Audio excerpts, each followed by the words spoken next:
So I don't know how you're going to take this. I'm just going to say this right up front. Pokemon Arceus is probably the second best mainline Pokemon game I've ever reviewed.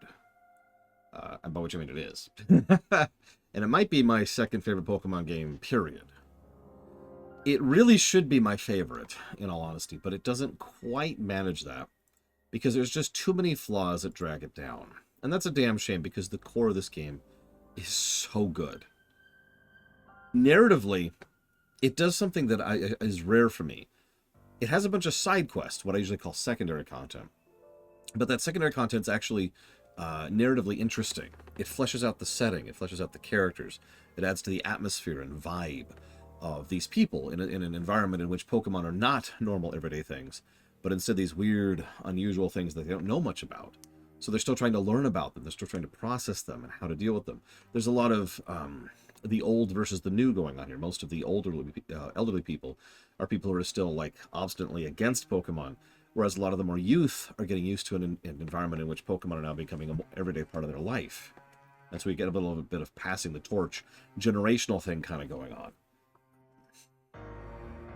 There's a great soundscape, there's great sprite design, and there's some weirdly good character design in this game. Narratively, I think the biggest problems is there's not much to the MSQ, because the MSQ is just, it's whatever. And there's not a lot of what usually really fleshes out these kind of games for me, which is brickwork. The visuals of this game are not super great. They're decent, like single positive worthy. But think about Black and White, which we have reviewed, which had great sprite design and great visuals and the seasons, each season looks different. Think about Sword and Shield and the big rolling hills and like the city in the background and the icy area and going across the island, and that's just awesome. This game has like foresty area and snowy area, and that's kind of it. There's a coastal area, but it's just a forest area on the coast, and there's a swamp area, but it's just a forest area with like some more like lakes and ponds. That's kind of it. The visuals are very lacking, and they're also literally bugged. Like, God, optimize your freaking game, Game Freak. I know you can do better optimization on the Switch. That's really not an excuse at this point.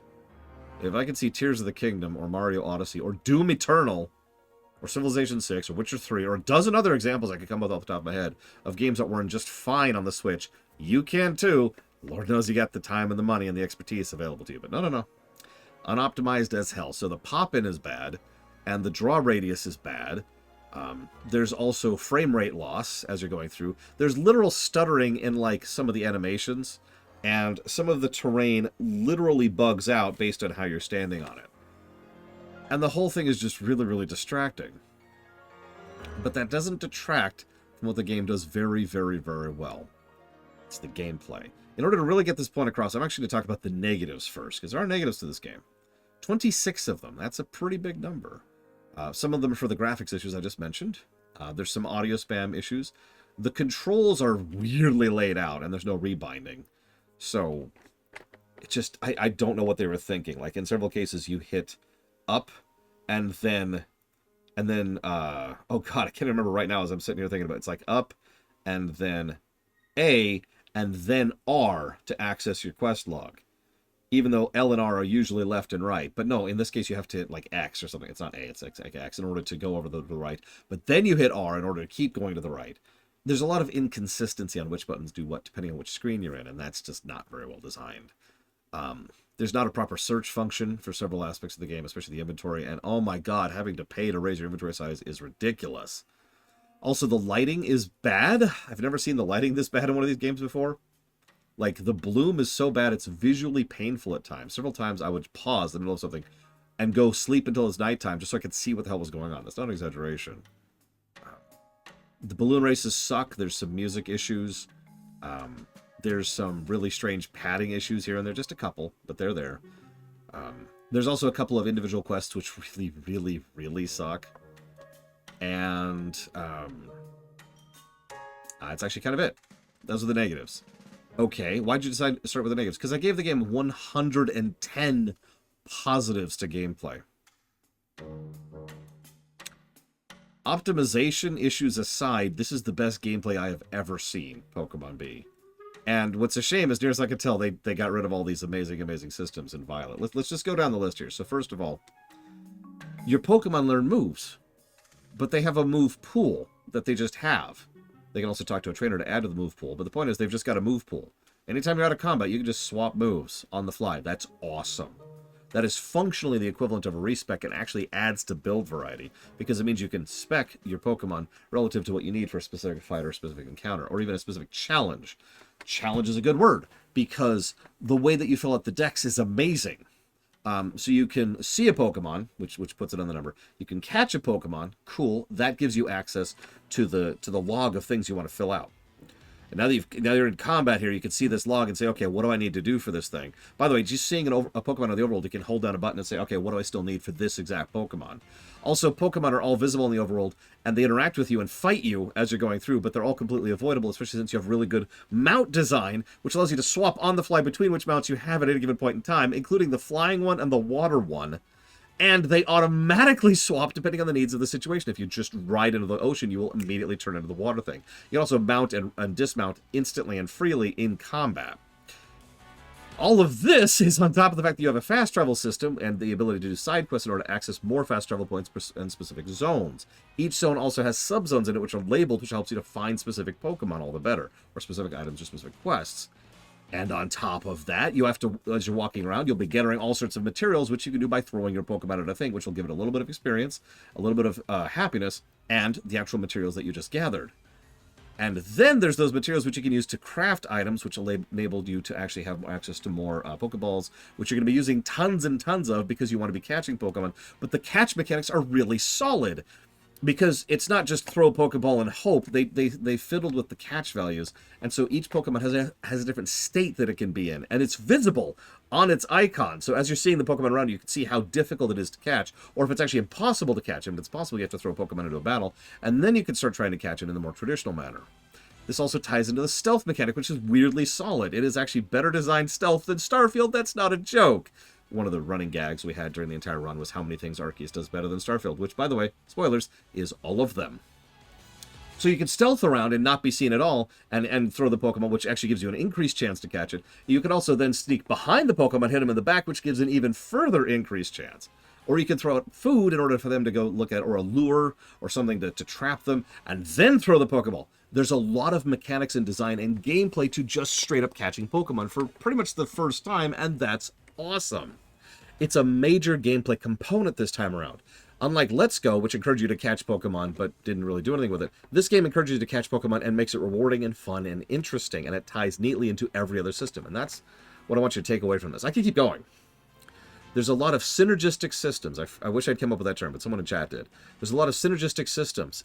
The catching feeds into your experience, and it feeds into your happiness, and it feeds your evolution, which fills out your dex, which gives you access to more money, which gives you access to more items and more stars, which give you access to more quests, which give you access to more items and money, which gives you access to more catch items and more items for improving your Pokemon, which allows you to upgrade your Pokemon's moveset, which allows you to do better in combat, which allows you to progress further.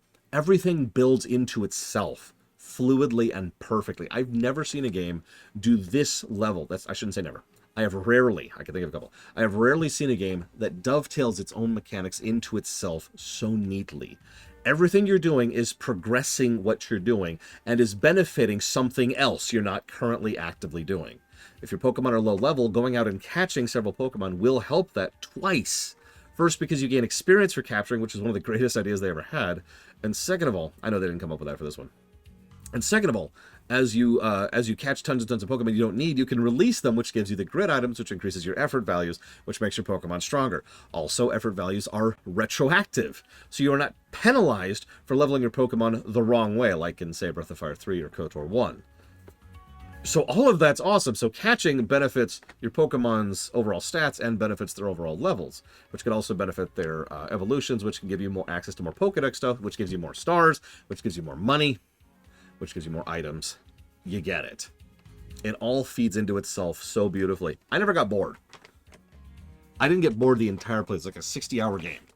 The only thing I finally drew the line on, and I'm still thinking about going back and doing this, if I ever actually get to take a break and stop recording videos, is I'm thinking about going back and actually finishing capturing the Jin Pokemon. which is the only things I didn't do in the entire game. I didn't capture the gym Pokemon. That's it. That's right at the end. It's the last thing in the entire game, right before the final boss. The third final boss, excuse me. I've done everything else because I had fun. I loved running around and capturing it. I haven't even talked about filling out the decks. The filling out the decks is so great. So as you fill out the decks, you gain obvious rewards and benefits for doing so. But the best part is how you fill out the decks. So you capture Pokemon, that puts it on the list, but it's got a ranking of exactly how it is. And you want to hit rank 10. When you fill at rank 10, you've filled out the dex entry for that particular Pokemon. You get the information for them and some kind of a bonus. I forget what that is. And so there's lots of different ways you can do that. You can capture while stealthed. You can defeat them. You can defeat them with a specific move. You can see them use a specific move. You can see them use a type of move. You can use a move against them.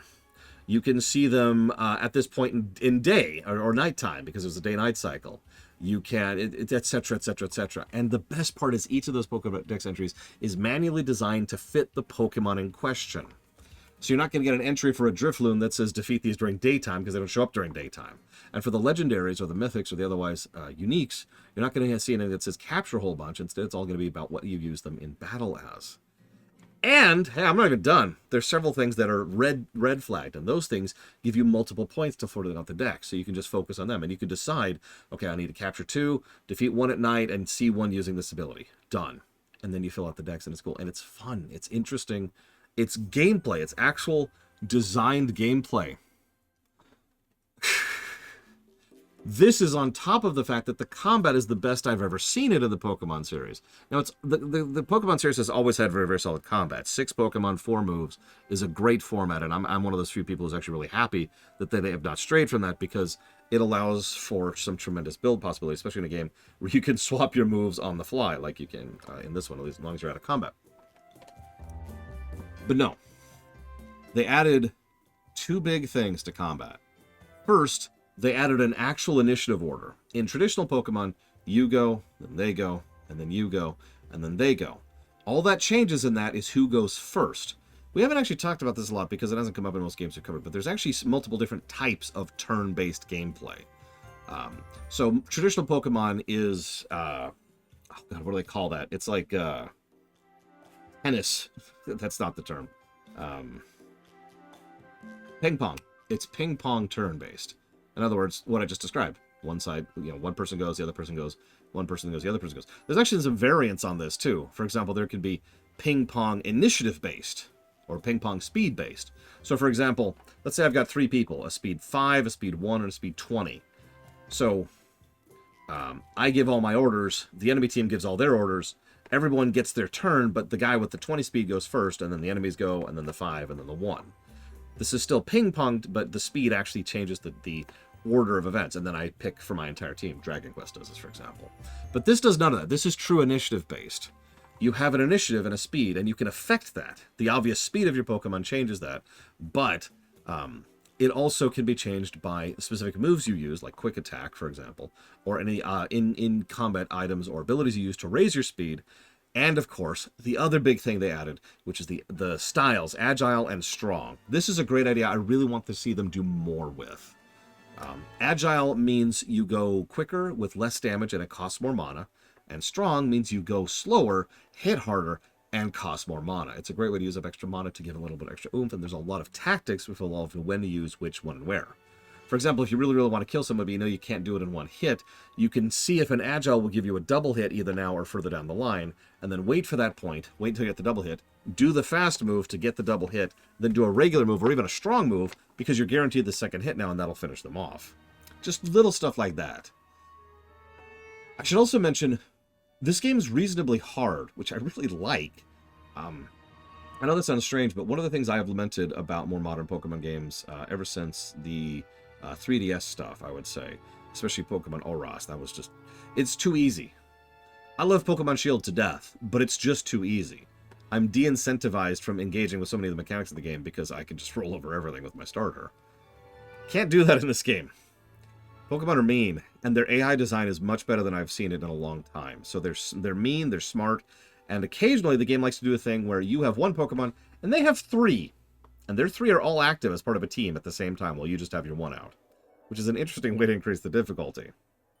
I should also mention that several of the trainer boss fights in this game are some of the meanest and funnest boss fights I've ever fought. And I'm not going to spoil, but the first of the three... No, I'm wrong. Excuse me. The second of the three final boss fights, I'm not exaggerating, is probably my favorite single boss fight in the entire franchise.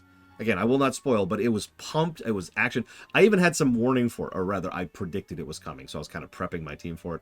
I was very high level, in the 70s, and I had a really, really solid team with good spread and good coverage, and I nearly died, and it was great. And that's Arceus in a nutshell. It's got amazing mechanics that work well with each other, that are fun, that are interesting, that are engaging. It's challenging. It encourages me to keep playing. It rewards me for actually trying things and experimenting and exploring. And I haven't even talked about the quality of life features. I gave this game an absolutely shocking 6 positives to quality of life features of just the dozens of things they did to make this game play more smoothly, despite my obvious issues for the negatives I already mentioned earlier. I'm shaking my whole desk here. That's how effective I am. The quality of life in this game is bonkers. It like you could just swap which Pokemon you have with the L and R button. You can run out of water. Oh god, I'm drying up. Oh god. I won't bore you with any more. Like the mounts, the unit design, the Pokemon design, the everything. It's such a good game. If you can get over the nonsense of the visuals, it is such a good game. I really, really hope that Pokemon Legends ZA, which was actually announced during this run, or just before this run, I really hope that Pokemon Legends ZA is this, but more polished, because that would be awesome. We've enjoyed all.